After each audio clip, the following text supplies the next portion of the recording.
NAVA acknowledges the Gadigal and Wangal peoples of the Eora Nation as the traditional custodians of the land on which this was filmed, and pay respects to First Nations communities, ancestors and elders.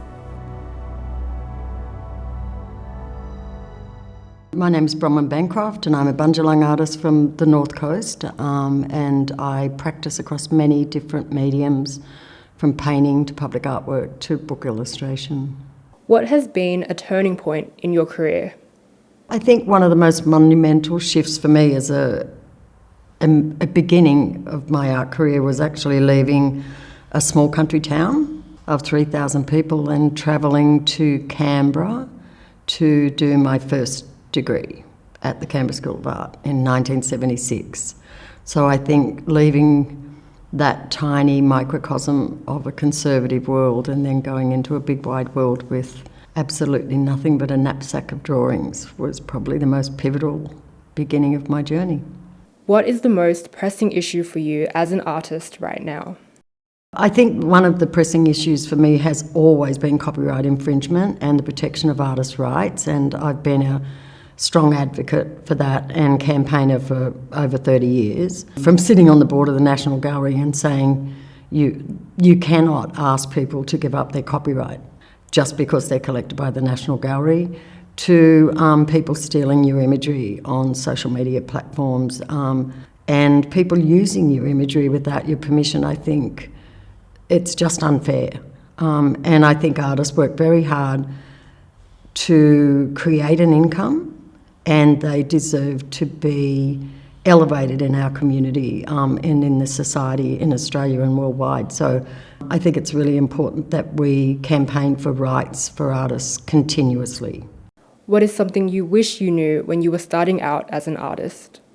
One of the things that I just told my youngest daughter, who's an artist, a ceramicist and painter, is that you can only ever be you in your painting journey or your artistic journey, and to not deviate because of the the social media platforms or whatever being of a great influence on artists now, and they forget that the journey is about their story. One of the things that I would give advice to younger artists is to not let people steal your oxygen. So the people that come up to you and say this is going to be incredibly important for your career, and you divert and do something for them, often for free, which the artist is always giving. I think we're a very giving bunch, and I think that diverts you from your practice, and the experience isn't necessarily what is going to actually benefit you.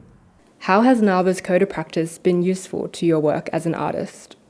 I think any code of practice in any institution is incredibly important. Same with protocols. I think they're just the first line of defence, and also education for artists.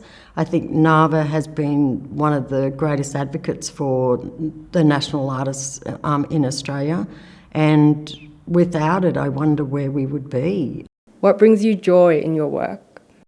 Art has been the ultimate journey in terms of being able to have a balance in mental health, be able to speak about my country, where my family were massacred in 1840, and the resilience of my family to continue to be in our traditional land is incredibly important to me. And I also write children's books about our family and history, and the joy that I get is when people come back to me and say that they were influenced by my work and it made them feel empowered as a young artist to continue. Joy is the beginning of creating an artistic work, and the middle is the boring part, and the finish is exhilaration and joy.